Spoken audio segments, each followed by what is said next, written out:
What's happening, people? We back. The Fantasy Football Smackdown. I'm your host, Kyle August. You can find me on Twitter at KyleMonth8.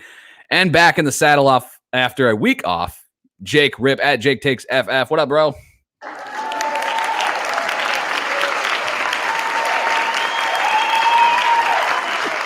Wow, an extra long applause. That's what I'm talking about, man. I'm very happy to be back. I can't say I didn't enjoy my time off, but it's good to come back and get back into like the swing of things with football. The week I took off, actually, kind of inconvenient, given it wasn't exactly a short week in news. Last time we talked, I think there's about 3 more valuable running backs in the game that are no longer so valuable, and I guess we'll get to plenty of that later, huh? Dude, I think I almost said it to somebody, and I didn't say it out loud, so you guys can't blame me for this, but I was thinking, I was like, man, we've actually had a pretty good year for injuries. Like, yeah, the Cam Akers thing sucked. Like, that was early. But, like, since then, like, no, catastrophic issues. And then all of a sudden, ETN gone, Dobbins gone, Irv Smith, why God? Like, help me out here.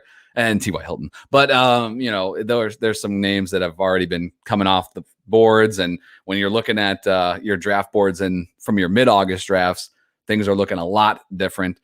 Players moving and shaking. Sony Michelle obviously traded. I don't know if that might have happened after the last time we talked, but yes, man. Yeah. Good to have you back. So we'll take a few minutes here off the top to cover those things. We can share our thoughts on that. But before we do, just want to thank you guys for tuning in. Monday night on the YouTube here, August 30th, wrapping up the month here, Tuesday on the podcast. And we'll be back Wednesday, some shape or form with some Q&A, cover you guys with anything you want to just chat about. It's going to be a good time. But on today's show, we're going to be talking about the all-undrafted team. We're going to be taking a look at players whose ADP is outside the top for the first 16 rounds. So we're digging deep here. Fantasy Pros ADP, half PPR. So we're going to just take turns drafting players, covering some guys you can take a stab at with your last pick, or maybe scoop off the wire if you have a free roster spot before the season gets started, just to take a flyer on these guys. So looking forward to that. But want to shout out real quick to Memphis and Tyler for covering the Q&A last Wednesday. Jake was out. I took part in a draft with some fellow analysts. I don't know, just guys around Chicago that we did a 14-team in-person redraft. It was awesome. They had 4 leagues going at once. It was definitely a good time. Good to be around some other nerds, I guess, really, just when you're in those rooms. Did you secure any solid running backs? So we'll just jump right to that. It's a deep league, 14-teamer, 18 rounds, nothing on the wire, full PPR. Start 3 wide receivers, 3 flexes. I'm going in. I'm like, I got the 7th pick. I'm going receiver heavy. I'm going Jake Rip special here. I'm going to go receiver, right? Why not? And start off good. Tyreek Hill, AJ Brown, DJ Moore, bam, ready to rock and roll. Round 4 comes around. I'm like, all right, might consider running back here. A lot of guys coming off the board. You know what? You know who's looking really good? High volume running back. Doesn't catch a lot of passes. But round 4 value in a 14-teamer. Can't go wrong with one J.K. Dobbins. Well, I guess you could go wrong because the dude blew his ACL out for some reason, be playing in that game. And disappointing for fantasy owners. So let's just start with that, man. What's your thoughts? We've been talking about Gus Edwards. I kind of came and went on him, so I don't own him in as many teams. I know, Jake, you were still on that train. And this is a dude that jumps right into, low-end RB1 potential, maybe RB2 for sure. What's your thoughts on this Baltimore situation? From the get-go, I kind of assumed that Gus Edwards was going to get plenty of work anyways. Like, I feel like I reference this every time we talk about Gus Edwards on this show, but he's such a high yards per carry, high yards per touch guy. Baltimore came out and paid him, so he was never not going to get work. I always kind of pictured, like, 60, 40, 65, 35 split between him and Dobbins. Dobbins getting more of the work, obviously. But, I mean, Gus Edwards is going to undoubtedly be the guy. I heard some rumblings, some rumors about, Justice Hill, if you remember that name.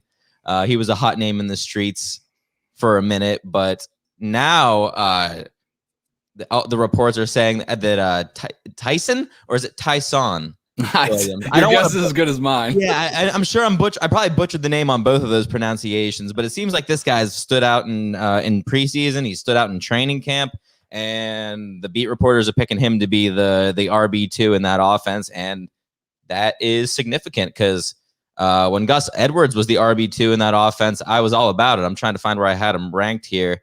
I had Gus Edwards as my RB33 prior to J.K. Dobbins going down. And that's not just how I feel about Gus Edwards. Like, that's where I'm going to put the RB2 for that Baltimore offense. That rushing volume is going to be so prevalent, so much. They're going to keep the ball on the ground. 54% rushing rate, I think, last year. I can't exactly remember off the top of my head, but there's more than enough volume for one guy to eat. And that backfield was never going to be just a one-man show. It almost couldn't be. I mean, you're talking beyond Derrick Henry levels of volume at that point. Good. Yeah, so Tyson, or however you're going to pronounce the first name, we'll apologize. But Tyson Williams. So if you're looking for a deep league guy, then that's your pickup in that Baltimore backfield. For now, as of recording this, that's it. But cuts came down throughout the day today. There could be a guy that still is on the block that maybe Baltimore goes and takes a shot on. Maybe they make a trade for somebody. Mark Ingram available, maybe, bring him back, roll that thing back. Big Truss or whatever the hell he spat out. They're reportedly out on Todd Gurley. So. Well, as is the world. So yeah, no one wants the guy. I mean, I have not heard one rumor that a team might be interested in him as their RB2 or RB3. I mean, absolutely nothing. I don't even know if the guy's playing football ever again. Yeah, it's how the mighty have fallen. That should be a reminder when the dynasty leaguers out there. But yeah, that's the thought process for me as well. Take a shot on Williams in deeper leagues or even 12-team leagues. Stash him, see what happens if he makes it through this period where guys are going to hit the wire. Then he's definitely worth a stash on any roster. I mean, he'd be right up there with any of the handcuffs, and we're going to talk about probably some of those guys here. I want to talk about real quick, Kyle. Are you taking Gus Edwards or Damian Harris? I'm taking Edwards. I've been a little bit further down on Harris. Even with them trading Sony Michelle, Stevenson's, looked good in the preseason. James White will have his role. I don't expect either Edwards or Harris to catch a lot of passes, and I'm going to take the better offense. So that makes a lot of sense because I kind of see those guys in similar situations where it's going to be like good run heavy teams with not a lot of you said it, not a lot of pass catching upside and not a lot of competition in that backfield. Mm-hmm. That being said, I think I got those guys kind of neck and neck, but I agree with you. I think Edwards is the guy to own there. Yeah, and it's definitely it's tough whenever there's just no receptions to go around. Which that would be the tiebreaker, right, between those two players. Which one's catching the passes? But when it's 0-0, yeah, exactly. Before we move on to the next one, I want to talk about the Jags backfield. A few people chiming in here. Andrew, great listener of the show. He said, would you take OBJ in the 6th round in a redraft league? That is a shout out because my buddy Neil, David's in here as well, waiting to see Kyle's face when Neil goes rogue in a redraft league. Ridiculous. I was in a Patreon redraft league. We were co-running teams. My partner is Neil, who is usually a decent guy, but he went rogue and took OBJ in the 6th round, knowing that is a dumbass pick. And now I'm stuck with OBJ. He was our first wide receiver. So gotta give him a shout out here, I guess. We got Jags backfield. So James Robinson, this was a guy that I believe you were pretty high on anyway. I know I still liked him as a low end too, even with ETN. And then ETN's obviously out. It's been a while, but just want your thoughts on that situation in Jacksonville. Yeah, I've got super mixed feelings about that because my initial reaction, I feel like a lot of people's reaction was to say, oh, okay, well, we're getting 2020 James Robinson, baby. What was that? RB5, something absolutely absurd. But I have the hardest time believing that he's going to get anywhere close to the volume that he was getting last season. Last season, it was him. And I'm trying to think who was the backup who was the guy he landed on the COVID list. I mean, Divine Ezigbo was one of the guys in that backfield for a minute.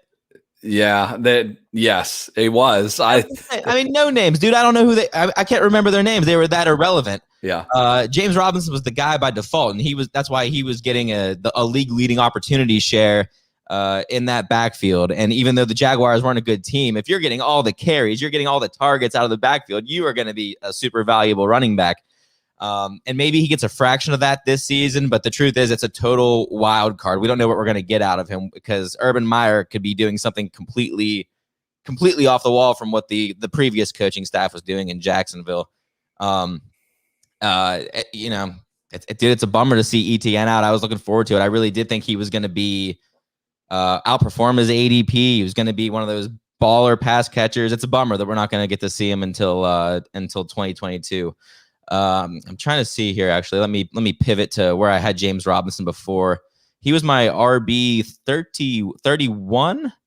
Apparently, I was higher on him than you because I'm pretty sure I had him around 24. I think. Yeah, you had him as RB 23, and yeah, man, I haven't updated my rankings yet, but I'm down now. I'm in more of your previous ballpark.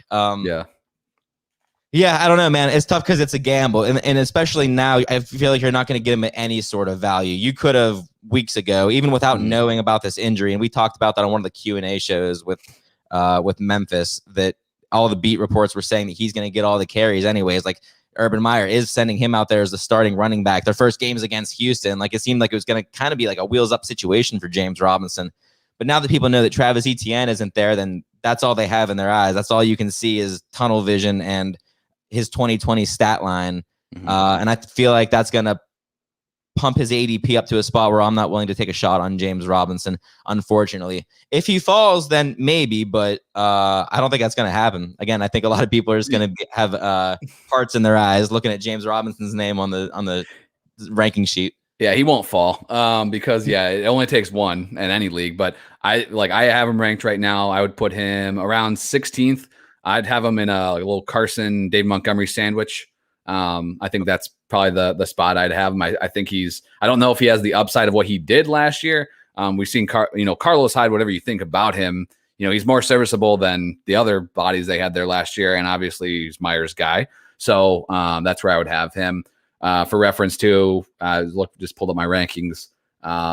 You could play devil's advocate to what I'm saying and say James Robinson now, if he's going to be the guy in that offense and he's going to be in a much better offense, I would say not arguably with Trevor Lawrence under center and the receivers they've added, you could say, okay, he should even be better than he was last year. But again, I think it's good. It's a volume thing. If you're going to get, you can be an undrafted running back. And if you're getting an 82% opportunity share, something around that last year, you're going to put up numbers. And if you're not getting that kind of opportunity share, then now you're leaning a little bit more on talent. And not to shit on James Robinson, but he was undrafted for a reason.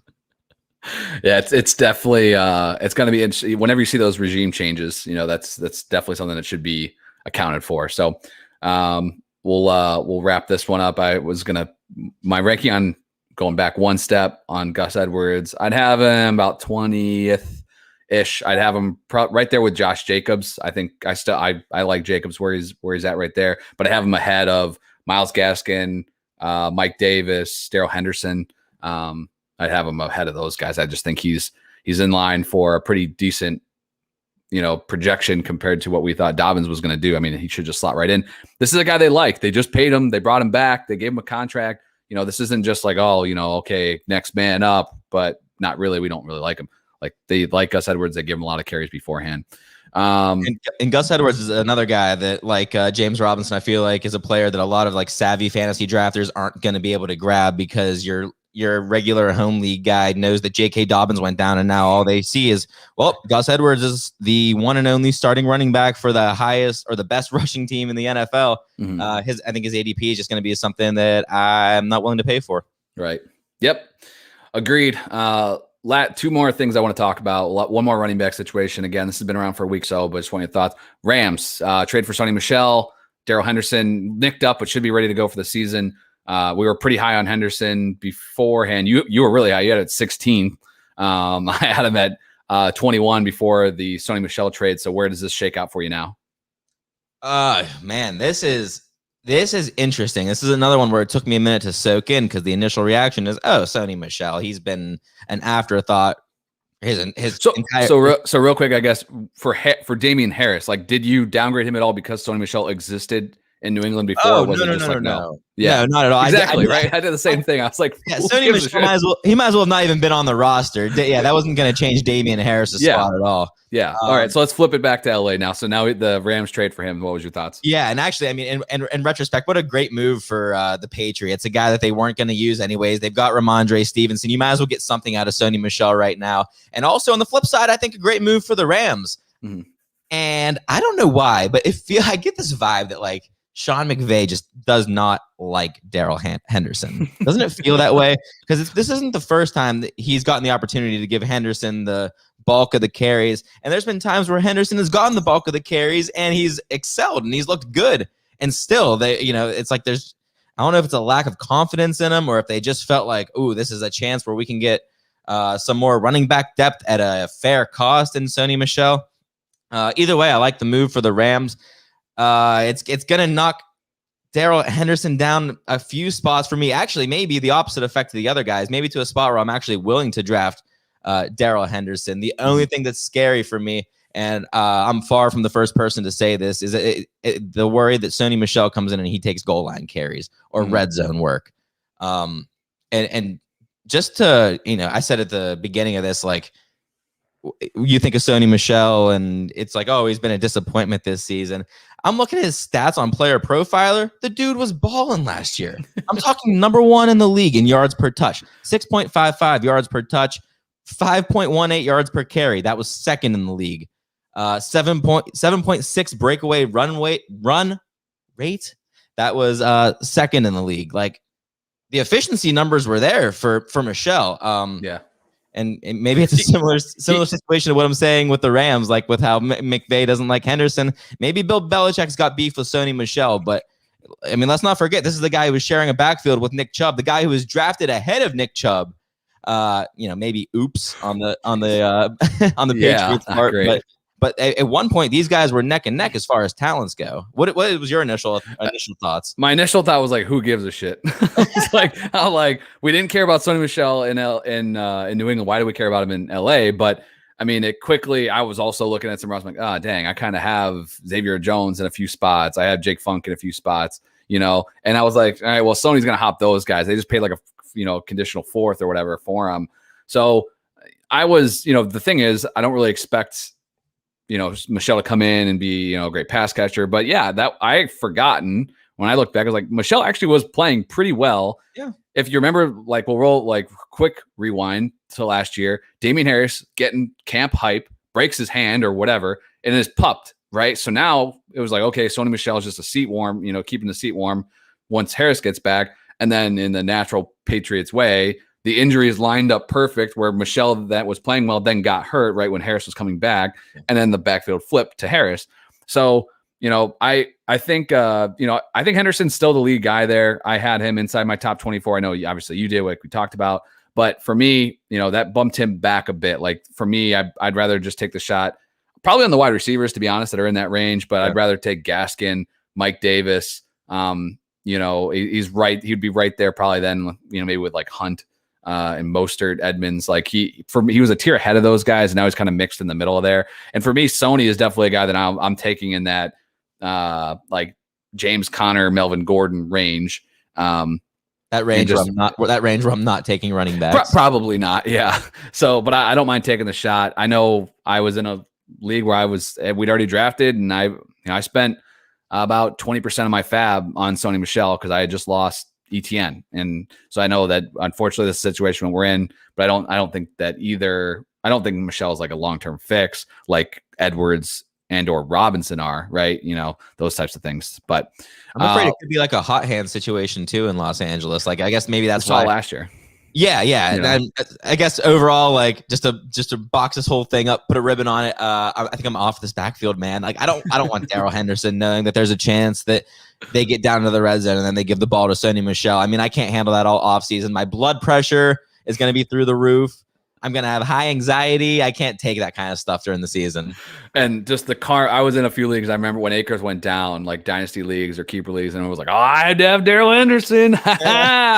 Where are you now? Damn it, so just sometimes, man, you never know. But, and then last thing I want to touch on is Jameis Winston, baby. name the starter for the New Orleans Saints. There is a God. So the Saints obviously dealing with a lot of other things. So if you're in the New Orleans area, hope everything is that you're in good shape, everything's safe. But from a football perspective, it's great to see Jameis Winston named the starter for fantasy, because we finally get to see the dude that was a top 5 quarterback 2 years ago before getting the backup job ish last year in New Orleans and not really getting a shot to play. So what's your thoughts? What's your comfort level on Jameis? And is there anybody now that works his way into fantasy relevance now that Winston is the starter instead of Taysom Hill? Yes, absolutely. Everyone works into relevance now that it's Jameis and not Taysom Hill. This is what the fantasy world was begging the fantasy gods to do. I mean, the interception numbers leave a lot to be desired for Jameis if you're talking about him as a player. But you know, for those of you who don't know, he did get LASIK surgery, so there is that to maybe fall back on for the accuracy. But as far as the other players surrounding him, it's great for Alvin Kamara. You don't have Taysom Hill in there stealing goal line work and or just carries as it is. We saw Jameis put up ridiculous numbers passing in what's that city, Tampa Bay. And yeah, man, I'm pumped. I just want to know if you're ready to apologize to me for my Marquez Callaway ranking a few episodes ago. I had him at wide receiver 33. You can apologize now. I shall present you with my dearest apologies. Yes, thank you. What the hell, man? Callaway definitely enters the conversation. I got him in a draft right about a week ago. Callaway is a guy that I do not want to leave drafts without this year. I am so over the top optimistic right now about Marquez Callaway, and I could eat shit on that take and just like be giving into this preseason narrative, like, oh, a couple big preseason plays, but with Michael Thomas not around, there's just no one there to catch the ball. And for a minute, it was like, oh, okay, well, we can fall back on Adam Troutman. Nope, no, you can't. So it's Marquez Callaway, it's Traquan Smith, it's Alvin Kamara. In one order or another, and I just think that there's such a huge ceiling to be had with Marquez Callaway, especially if Jameis kicks back into Jameis of Jameis past. You cannot get him cheap anymore. I saw in that 14-team league I was talking about where I got kicked in the nuts with the J.K. Dobbins selection. Callaway, I think, went in round 6. Ooh. I mean, it just crazy. So I would temper expectations if you're thinking it's that high, just because eventually Michael Thomas will be back this year. And on flipping it real quick as we wrap this up in the Superflex discussion, I do not trust Jameis Winston. Will I put him out there as my QB2 because I got him super cheap? Yeah, sure. Because as long as he is on the field, he will produce fantasy points. But I would not be surprised if there's a quick hook, even mid-game, where all of a sudden you're like, oh, shit, okay, I got one half of Jameis. They threw 2 picks, and now he's gone, right? He's not going to get the chance to redeem himself in the second by putting up some garbage time. So yeah, there's the concern that he gets pulled, and there's also the concern that, like, he was named the starter. He's going to go out there and take the first snap, but don't think we've seen the last of Taysom Hill. He's going to be on the field. He's going to get carries. He's going to score touchdowns. So, Jameis, I hardly believe he's in a full-time role. You know what I mean? Yeah, I have him in a few dynasty leagues. I sat on it, waited. It's the values here. Could it go higher? Potentially. I'm getting off. If I can trade the hell out of there, I am. This is your time. Do it right now. If we learned anything from, look at the rest of these storyline. I mean, Darrell Henderson, you could have traded him a week ago for the world almost, and now you can't get anything for him. So unfortunately, you just have to predict it. I think this is a pretty easy one. So I don't know if you pull it over on somebody, but anyway. All right. Well, that was 20 plus minutes news, but I think this is a lot of important things. This adjusts a lot of things that we talked about earlier this month. So if you haven't drafted yet, if you're looking for positional breakdowns, we did all those through the month, and it's been, those were a lot of fun, but those touch on some of the bigger storylines over the last week or so and get us caught up. Anything else you want to cover before we dive into this, the undrafted team? I mean, I think that's it. The only other news that kind of hurt my soul, I think we might have said it off air, was Irv Smith went down. That's a bummer. I was looking forward to seeing what he could do. He was another one of those guys in training camp where it seemed like it was like taking over my Twitter feed, just Irv Smith catch over Irv Smith catch. But yeah, that is no more to be had. Bummer. Sorry to end our news segment on such a low note. That one definitely stinks. I talked about him a lot. I talked about him with Dallas on the tight end show. I named him as like one of my favorite streaming tight ends, if anything else, just because his schedule was awesome. And now he's already gone. So, and then my other guy that we talked about that Dallas and I both pumped up was Evan Ingram. He got hurt. So hopefully monitor his status. But you're talking about some of these late round tight ends that are already drying up quick. So you might have to adjust kind of your strategy there if you're running out of guys that you really like. I'll just throw one name like, we'll talk about some guys. Screw it. We'll just jump right into it. So let's jump into this draft. We'll go back and forth. So we'll just go. I'll give you the 101. Nice. I'll take the second pick, and then we'll go back and forth. So we're going to draft. What Jake and I are going to do is we're going to draft a team: 1 quarterback, 2 running backs, 2 wide receivers, a tight end, and 1 flex from the player pool over at Fantasy Pros ADP of players outside the top 192, which is 16 rounds. So these guys should all be players that, if you're going into drafts this weekend, are going to be undrafted. If you're in a deeper league, these are some of your last round dart throws. Or if you've already drafted, these are some guys that might be on the wire that maybe you're not as happy with how things are turning up for some of the players you took a shot on in your drafts throughout the month of August. Maybe they got injured. Maybe you got some IR spots filled up. So now you have some open roster spots. These are some guys you could take a look at here. So it's just 2-man show here. So we're going to go back and forth. There's some strategy to this a bit, but I'll give you the 101 and then we'll just alternate back and forth picks. So Jake, the floor is yours. Yeah. Are you sure you don't want to do Superflex 2 QB here, Kyle? What do you think? I mean, if you want to do it, we can. Yes, we're going to do 2 QB here. And my 101, I am not even going to think about it. I don't know what is wrong with the fantasy community here, but Sam Darnold, man, I'm taking Sam Darnold. I would be happy to have him as my QB2 in a regular Superflex league. It's the talent around him, dude. I know we've seen. I mean, I feel like I've seen. It's just a broken record at this point. The same old song and dance, but the change from that awful, god awful situation in New York, and now what he has surrounding him in Carolina is just night and day. I mean, DJ Moore, the baller in this offense. It's now a question with Terrace Marshall coming in. Like, we don't even know who's going to lead that offense in receiving yards. Like, it's not inconceivable to think that. I mean, Terrace Marshall could be better than Jamar Chase. That's not off the table at this point.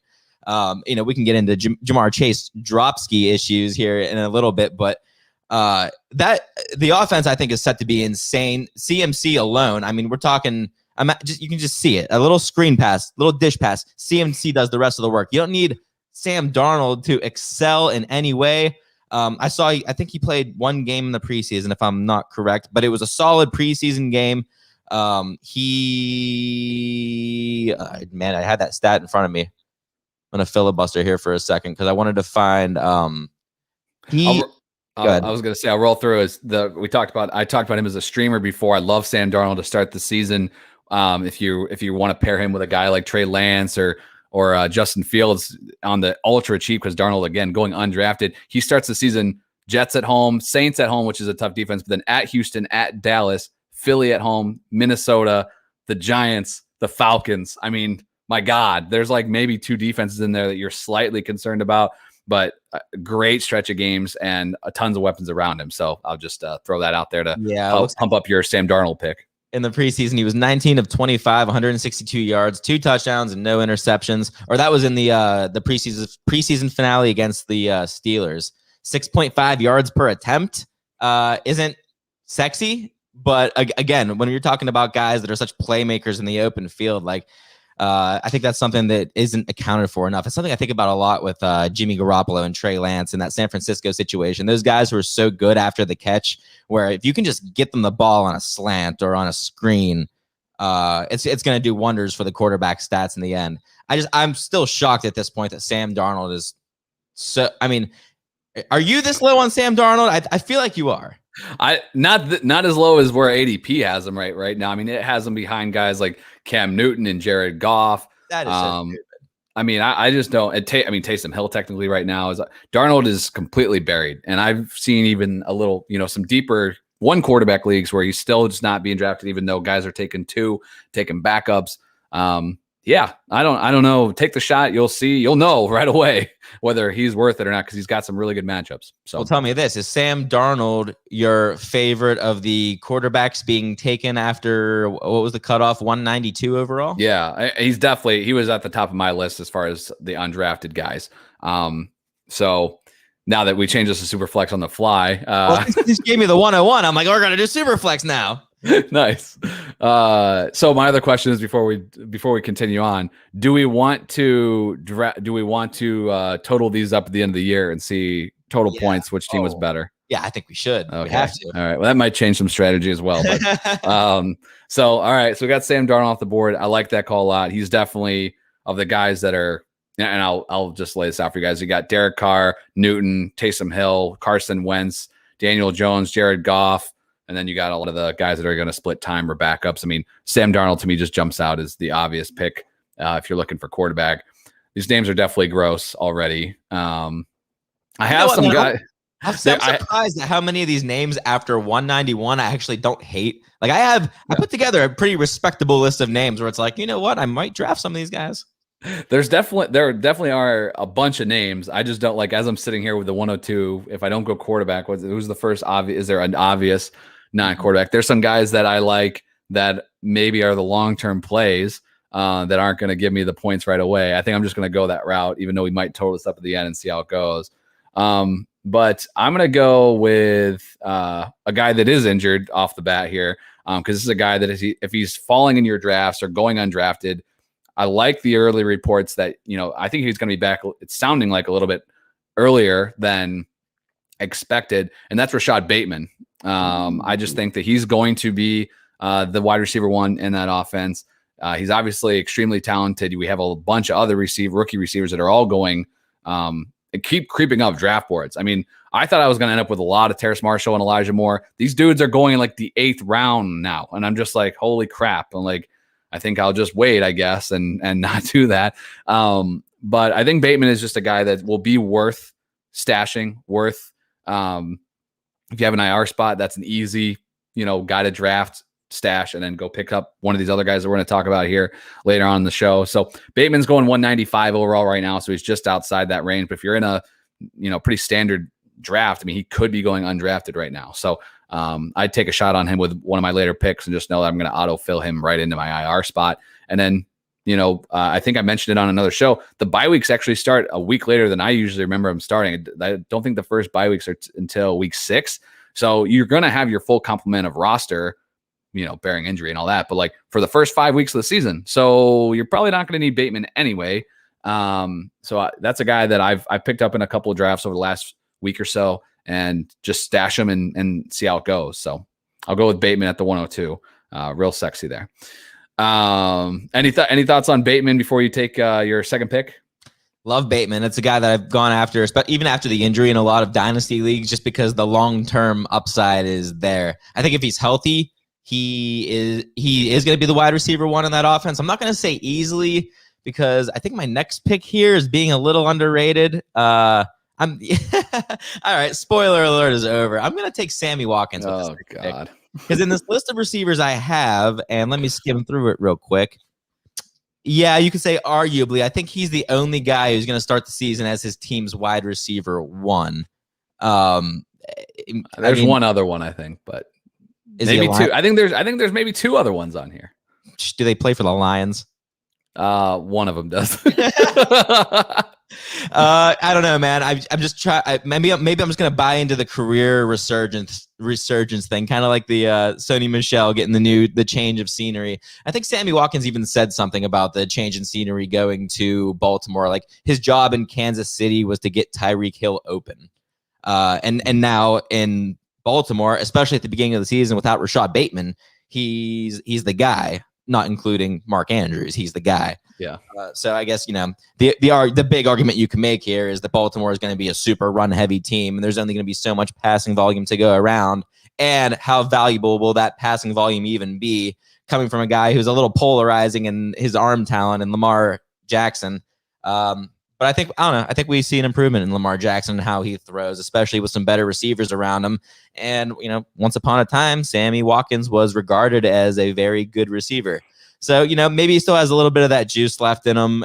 There's not, like you said it before, there's not a lot of names here that really jump off the sheet to me. I think I'm just going to, I don't know. It would be hard to rank these guys in any sort of specific order. But the fact that he is going to start the season as his team's wide receiver one, And okay, now there's only a couple guys on this list that can make that happen. I'll go with Sammy Watkins as my undrafted team's wide receiver 1. All right, there you go. That's about where he belongs, I guess. I don't have any Sammy Watkins. I don't really want any Sammy Watkins. Hollywood Brown's back at practice today. I want the only way I want to depend on anyone in a low volume passing offense if I really think that the talent is just such where the team, it can't be ignored almost. And I think that's Bateman. I think Watkins has been who he is. So maybe he'll. Off the top of your head, Kyle, when Bateman is supposed to be returning? The early reports was it was going to be October. He was cleared to run routes a week and a half ago. So I'm hoping that would, September. I'd love for him to be back by week 3 or 4. And then maybe by the time you might need him with bye weeks and stuff, that you could feel a lot better about that. But it's going to be it's the long play for sure. I mean, I don't think this is a guy. Most rookies, you don't want to count them right out of the gate. And now Bateman's going to get pushed back a little bit, but he could be a guy by midseason that you're feeling pretty good about. Wasn't it last year that Sammy Watkins had that crazy week 1?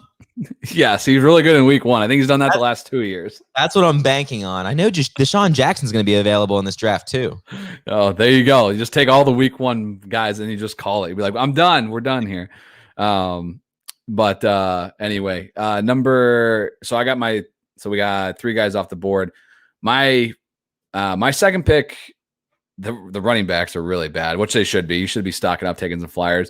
But a guy that should be moving up ADP, and he'll probably be drafted in most of your leagues, especially by this weekend, I would assume, if something a little bit more firm comes out. But I'm gonna go with Tony Jones Jr.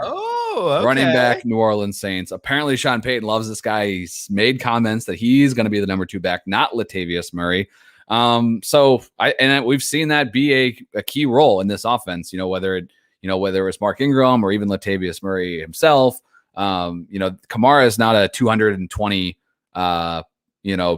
carry plus guy, right? He'll be around 200, and there'll be plenty of work for the running downs back there. And as long as Jameis is a QB, maybe that'll even lead to some goal line work split between the running backs as well. So I think he's just a guy that I want to take a shot on, see how it works. If he does jump Latavius and gets the 8 to 12 carries a game, that could really produce something. So you're really looking at, we're looking at some names really far down the list here outside the top 200 pretty much when you're looking at running backs. And he's a guy that I just think, hey, he might pop, could work his way into a role without the need of an injury. Like some of these other guys that are definitely just pure handcuffs. So I'll go with Tony Jones Jr. Definitely not a name I thought I'd be talking about on the show even a month ago. So. Yeah, don't know if I have any great Tony Jones analysis, but you're right. Anytime Latavius Murray was in that offense, and I was kind of in on Latavius Murray earlier in this season as like a very final pick, because he's one of those guys who you don't even need like an injury to Alvin Kamara for him to be somewhat relevant. Like there were weeks last season where you could plug him in as a flex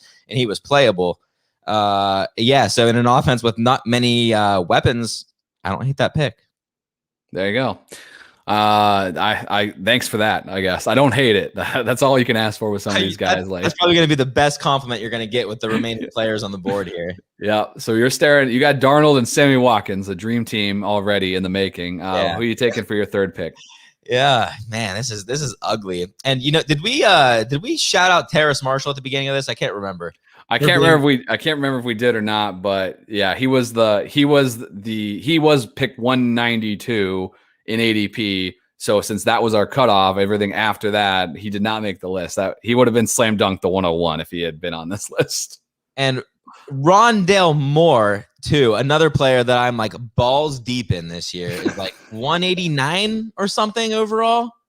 Like just missed this list. And I have not seen Moore go ahead of Marshall in any of my drafts. I mean, he definitely gets drafted, but I agree with you. I haven't either, and I'm fine with that because I'm also super high on Terrace Marshall. But dude, I'm telling you, he's got the Jake Rip stamp of approval. It's going to be Rondale Moore season. I'm excited for it, but I can't take him in this draft because he's like the second to last player being taken right now in drafts.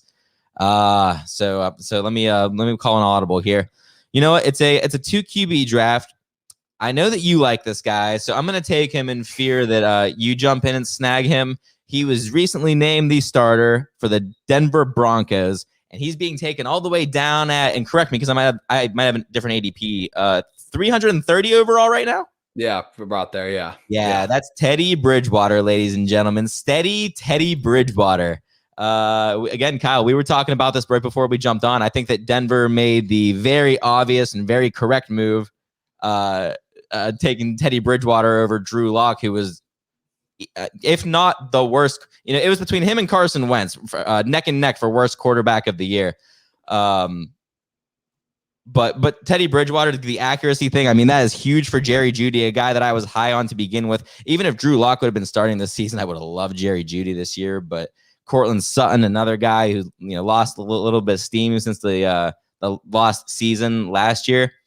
Noah Fant in the offense, the running back situation. This is a team that's got it all, and all they needed was a quarterback that was semi-accurate, and they got a quarterback that was very accurate in Teddy Bridgewater. Do you think it was the obvious choice, Bridgewater over Drew Lock, or does part of you think that Drew Lock can still be something? I think for the Denver Broncos, it made sense to go with Teddy Bridgewater because you have a team that has a solid defense. So if you want to just weather the storm and just, get by, I think that's fine. I think Drew Lock's a total wild card, and we've seen him enough that we kind of know what you have. But the only reason you're really starting him is if you think, all right, we got to win this thing with offense, and maybe he just has a little bit bigger arms, so we can go that route. Bridgewater is going to be conservative, play it safe, can manage the ball game, and those weapons are so great. I mean, I hopefully it'll build things up a bit for fantasy.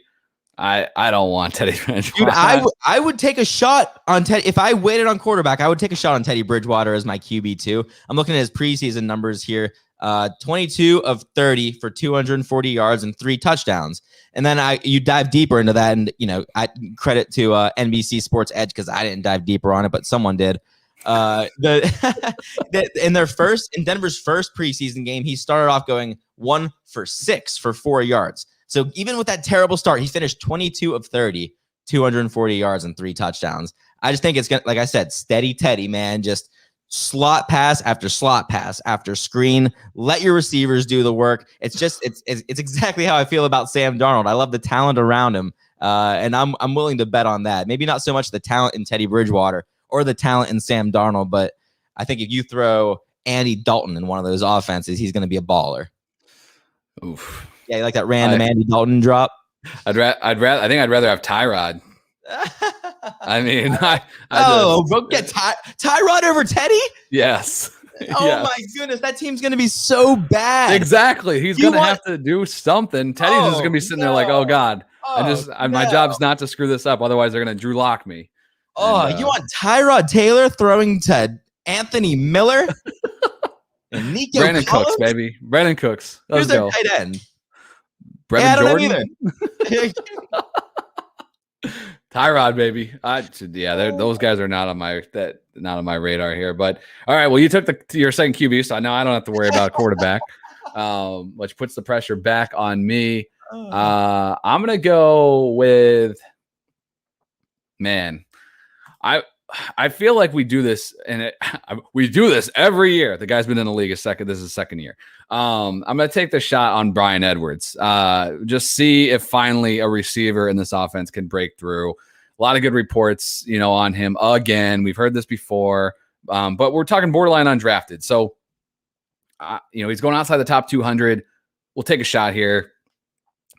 He's not a floor play. Like, you could go with a guy. Some of the guys that are still here that are available, maybe you get to, but like Sterling Shepard's on the board. Like, he's way safer, right? Shepard will probably end up with, 700 yards and 5 touchdowns. And okay, who cares, right? Like, you can find that guy, the weekly production, probably that, on the wire and, go from there. I think Edwards has the upside where he could hopefully have a breakout season in year 2. I haven't heard a ton of great reports about the other receivers they have there in camp. The way that they've been playing these guys in the preseason points to the fact that it should be a Bryan Edwards on the outside as a starter. So we'll go with that and see how it goes. So I'm sitting now with Bateman, Tony Jones Jr., running back, and Bryan Edwards. Kicking it back to you. You got your quarterbacks with Teddy and Sam Darnold, and then Sammy Watkins. Hell yeah. So you still got 2 running back slots. tight end, a receiver, and a flex. So plenty to go here. I'm not liking how this is playing out right now, Kyle. I got to be honest. I love your two receivers, Rashad Bateman and Bryan Edwards. And I got poopy Sammy Watkins.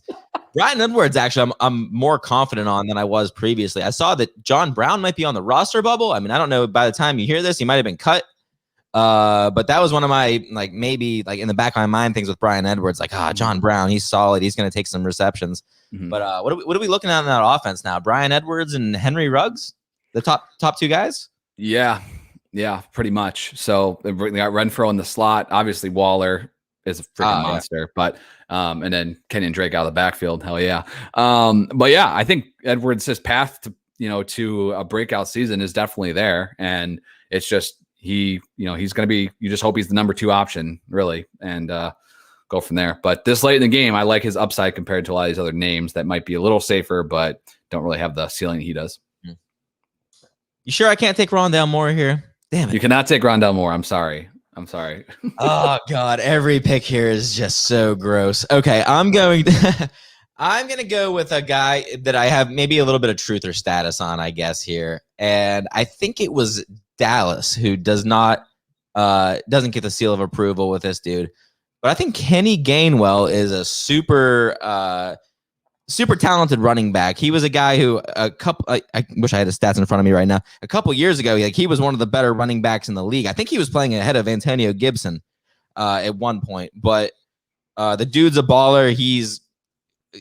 People were talking about Boston Scott's in front of him. I promise you, Kenny Gainwell is a better running back than Boston Scott in every facet of the game: pass catching, blocking, running. I just think that Kenny Gainwell's got it all, and I think it's a problem even for Miles Sanders. That's one of the reasons that I'm kind of off of him this year. I think just the threat that Kenny Gainwell presents in that offense, especially if he does carve out his own receiving role, and I think that's one of the latest updates I saw on him was that he is going to have a specific role in that offense. They're going to manufacture touches for this guy, and rightfully so. I think they got to steal Philadelphia did, where they took him in the draft. And did we discuss, are we doing a half PPR or full PPR? I think you said full. I said half, but I thought you said full. I don't know. We'll roll back the tape. If only there was some sort of record where we could go back and tell. Yep. All right. Well, yeah, I might be in trouble on that. We'll do full PPR for just Gainwell. Everybody else is half. Yes, perfect. Well, I don't know. There's a couple other running backs here I might like for full PPR. But I like Kenny Gainwell, man. I think even that could be a name that we're talking about as one of the early season waiver wire pickups in regular leagues. Do you have any feelings one way or another on Kenny Gainwell? PPR for sure. I don't mind taking a shot on him. Like when I look at some of these other guys that are still on the board, like you have the backup Dolphins guys that are still here, Damian Williams out in Chicago, Carlos Hyde. You have the Chargers guys, Anthony McFarland, who seems to be the handcuff there. But like those guys really need an injury probably to make it work. I think Gainwell, that it's between him and Boston Scott for that second RB slot, which we've seen them use. So I don't mind taking a shot on him as long as it's PPR and just see how it plays out. If he's getting snaps over Scott, then I think you have a flex worthy guy. If he's not, I think you'll know pretty quick, and then you just drop him to the wire and keep an eye on him. So. I'm going to fill my flex spot here. This is a guy that might end up maybe was in that category I talked about earlier that was like maybe a safer floor with not as high a ceiling. But this is a guy that I have seen go undrafted in a few of my drafts, and he's like he's always like the next guy as the draft's coming to a close, and like which route do I go? And he's on my like watch list, like in every league that he's not owned already. But I'm gonna go with Emmanuel Sanders. The dude is old as hell, but he's in Buffalo now. It seems crowded, but I just don't know. I think Gabe Davis kind of has his role will probably stay the same. Know what Cole Beasley does, I guess.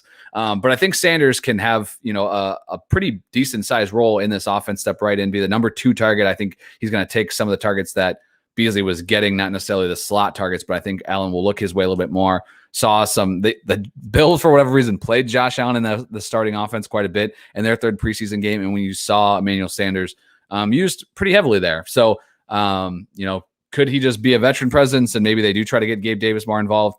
Maybe. But I think Sanders will establish himself on this team as the number 2 option. and take over there. So he'll fill my flex spot. I'll go with the old Colonel, Emmanuel Sanders. Yeah, I think when it's all said and done, there is no clear-cut wide receiver two in that offense. Even from the tight end position, like I'm not expecting anything big from Dawson Knox. Even from the running back position, I'm not expecting many receptions. So it's like Stephon Diggs, and then what? So I guess it's whatever side of the fence you land on between Gabriel Davis and Emmanuel Sanders. I think I side with you there on Emmanuel Sanders. Just never been huge on Gabriel Davis, and Sanders is he's flashed from time to time. I got to admit, I was higher on him last year in New Orleans. That didn't really shake out, but I don't know. We'll see how it turns out. We're halfway through an undrafted players draft, so it's hard to hate on any picks at this point. Yeah, exactly. So, all right, you're Rock. You got your two quarterbacks set up. You got Gainwell and Sammy Watkins. We'll kick it to you for a fifth pick. Okay, how about a guy that we brought up earlier in this in this show? A guy whose name I cannot pronounce, but I'm going to try it one more time, and I'm going to lock in Tyson Williams. Oh, I see how it is. You're one of those guys. All right. Yes, I'm one of those guys. Nice I think that Memphis gave me shit for Darrell Henderson.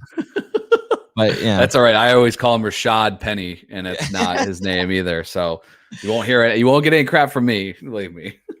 I don't know. I said most of what I've got on Tyson Williams thus far. Not a whole lot of data on him. I actually saw he played for like 3 different college teams, so like not a great college career. He was undrafted last season, but if he dude, I don't care what your name is. If you are the running back 2 for the Baltimore Ravens, I'm going to try like hell to pronounce it, and I'm going to put your sticker on the board as one of my late picks in the draft.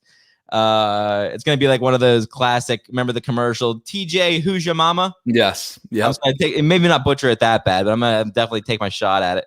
I think that's one of the more high upside picks you get here. I mean, God forbid Gus Edwards was to ever go down. And we don't know what we're going to get out of Tyson Williams. I mean, I'll be honest. I don't know if this guy is any sort of pass catcher. I don't think he is. I have literally no data on him except a couple beat reporters saying that he is balling out in training camp. He's like the bright spot on the Baltimore Ravens offense and training camp and preseason. So I'll buy into that given the running back talent that's available right here after round 17. And I think that, he's going to get drafted as we get closer to next week. I keep saying draft season, but we're in the heart of it now. Yeah. You think he's going to be regularly drafted? I don't think so in 15 round drafts, but right around there, he'll be borderline. I'm looking at the guys again, kind of going same names again here, but Damian Williams, he kind of feels like he's in that range, just a pure handcuff guy. I keep drafting Anthony McFarland, just like he's purely just a handcuff. I think he, maybe Williams works his way a little bit more into the offense than those guys do. So I would probably put him above. Okay, dude. Sorry, I was about to come at you right there. I thought you were about to tell me you were taking them before. I think no. there's an undeniable ceiling here, or I should say a ceiling and a floor with Tyson Williams without I feel so weird saying his name without knowing if that's how you say it this whole time. But without Dobbins in that offense, if it's going to be Gus Edwards and then this guy's the breathing back, then I'm all about it. So we'll see how that shakes out at the end of the year as my RB2. All right. Well, it could be hilarious. Same thing with Tony Jones. I mean, these guys could be dust any minute. But all right, I'm going to go with my RB2. These guys are all bad, but if I'm taking a shot on a guy, if I'm in a deeper league, I want a guy that I know is going to get some looks. I think a guy that is almost guaranteed the most carries out of the guys on the board. I don't know if Jake knows what I'm talking about, but I'm going to go with. I did until you said that. I'm going to go with Justin Jackson. This is just as much about Larry Roundtree III and Josh Kelly sucking. Those guys have been horrible. Kelly has gotten so many freaking attempts this preseason. Last year, Austin Eckler hasn't had a rushing he's had 1 rushing touchdown since Melvin Gordon returned from his sabbatical in 2019 after 4 weeks. So if the rushing touchdowns go to another running back in this backfield, I'll bank on it being Justin Jackson. I think he could be in line for some carries. I love Eckler. I think whoever the RB2 is for the Chargers isn't going to take anything away from the upside of Austin Eckler necessarily. But I think that that's a backfield where it's like the RB2 is just never being drafted.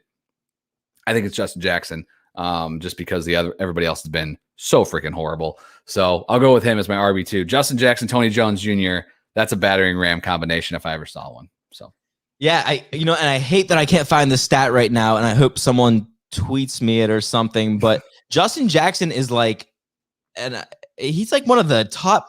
I swear he had a collegiate season where like he set like a record season as far as like, I don't know if it was like top 10 rushing seasons of all time, but like he has a ridiculous season under his belt for what that's worth.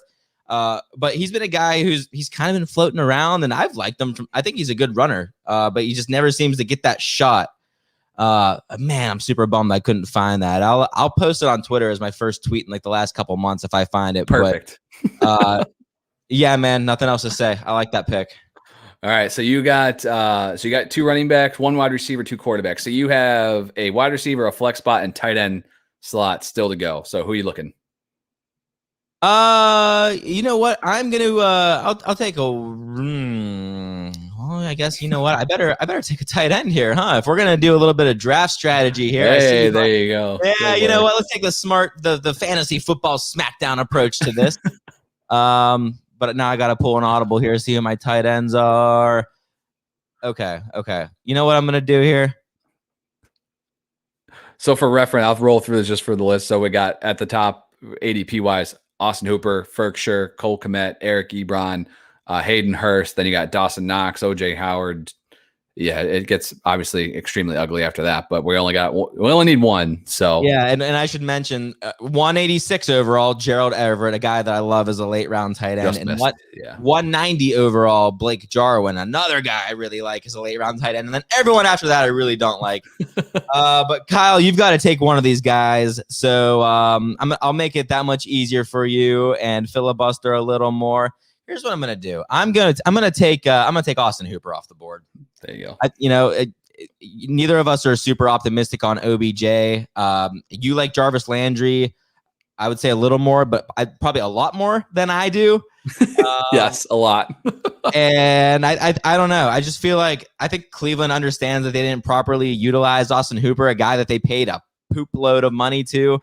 And they got to get him more looks in that offense, and so just banking on that and the talent, the other tight ends that are available here. Anthony Ferkser, I was higher on him before Julio Jones was added to the offense, but still he's arguably or not so arguably the third option in that offense.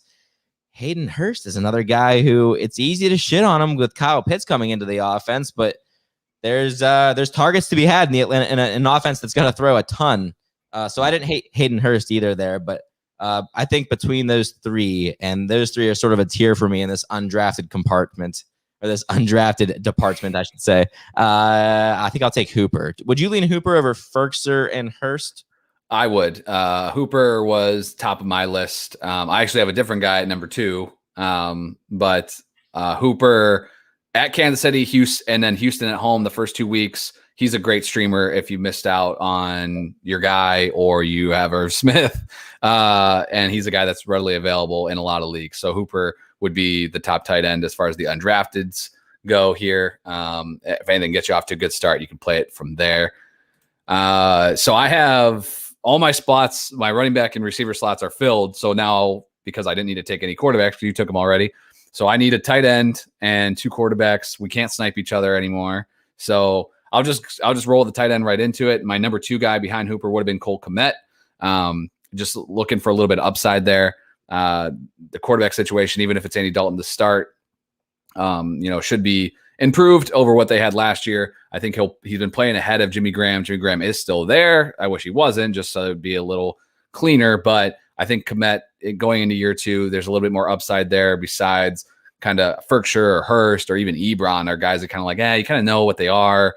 They're kind of, their ceilings are pretty capped. I think Kmet could be the number 2 option in this offense with the Chicago Bears behind Allen Robinson. I know everybody loves Mooney and all that, but this is a team that made Jimmy Graham into a top 12 tight end, which isn't that hard to do, but they did it. And I think Kmet's shown some flashes at times. I think he was a second round pick he has that draft capital. This is the regime that took him. They believe in this guy. So I'm going to take Kmet there if Hooper was off the board, which he was. So there it is. Tight ends. That was a great round. All right. Back to you. You're looking at a receiver and a flex still. Yep. I will take my flex right now, a running back that I'm actually surprised. I thought was going to be one of your earlier picks. So, and correct me if I'm wrong. I think this was after pick 192. Tariq Cohen? Yeah, he's still there. Yep, he was the top guy. Man. I memean, if we're going to talk about the PPR upside of a guy like Kenny Gainwell, then I'd love to add Tariq Cohen to that bunch. I just had his stats here: 104 targets in his last healthy season. Obviously, his last season was wiped out due to injury, but the guy's back right now. I mean, I don't know what the throwing tendencies will be in that offense with Andy Dalton under center, or much more Justin Fields, but there isn't a whole lot of passing. How should I phrase this? Talent, or receiving talent, I should say. Yeah. After Allen Robinson, no hate on your last pick in Cole Kmet, but especially with Anthony Miller leaving the offense, I think that just opens things up a little more for Tariq Cohen to play a little bit more of a receiving role. So wouldn't surprise me once again if he comes anywhere close to that 100 target. That would be very cool, and it would make that pick really feel like it paid off. What are your overall thoughts on Cohen? Do you think that he really puts a damper on Monty's season this year? The biggest problem is that he's dealing with an injury. He's missed the entire preseason. I think there's a chance that he's probably going to be on the PUP just to start the year from what I've heard here local. So I don't know that's confirmed yet. I didn't even know that. What a terrible pick, Kyle. Why'd you let me do that? Sorry, bro. He is a guy that I've been either still stashing in deeper leagues, knowing that I could slide him into the IR slot. If it's PPR, I do think that he's a guy that can still put up a 50-catch season. And he's going way, way, way behind, all those other similar guys. So I think having him similar to Gainwell is a totally fine option. It's just, I think you're looking at maybe a few weeks before he gets rolling. And then we'll play it from there. But he's a guy. Any other running backs there that stood out for you? We're done with running backs. Yeah. I mean, I keep taking a flyer on Malcolm Brown in some spots just in case they actually go the other route. I think he is the better option of the two that are left. And other than that, I still end up with Carlos Hyde, McFarland, and Ollison in a bunch of like deep league spots. Samaje Perrine's the other one too. He goes even way deep lower than the rest of these guys. Those are kind of just the pure handcuffs, like throw the dart and pray that you hit it, because everyone's gonna be looking for those guys on the wire probably at some point this season, for a week or so. Hopefully nothing crazy. We want those guys, the starters, to remain. But those are kind of the other guys that I was looking at. Yeah, I had Quadri Allison's name written down. I like him. The Falcons got rid of Ito Smith. They cut Javian Hawkins, and Mike Davis is hardly a threat in that backfield. So they obviously like Quadri Allison, and they're going to give him a couple looks. So maybe he runs with that role. Who knows? I just wish it was anyone else. If it was anyone else, he'd be at the top of this list for me, just because I would take whoever the back is behind Mike Davis. But it's just so gross. I just feel like that guy has no upside. Like I don't know, man. But anyway, so might take an injury, but yeah. Yeah. Quarterbacks. I'm gonna go. Oh geez, this is really gross. I'm gonna go Derek Carr. I'm gonna attack the undrafted draft here that we're doing. He's safe. I think he should be putting up a solid season. That defense I do not expect to be that great. The weapons hopefully should be improved with a year or two of Ruggs and Edwards. Obviously, Waller's still there. As much as we kind of crap on Kenyon Drake, I think that he is more talented than what they had there last year as a pass catcher. So I think Carr should be able to put up a solid season. I'm also teeing this up because I want to take a little bit riskier QB2. So I'll take the safe option with Derek Carr as my QB1. Not sure that there's too much else to say there, but no, I'll let you, if you want, you can just go right into your QB2 if you've got them queued up.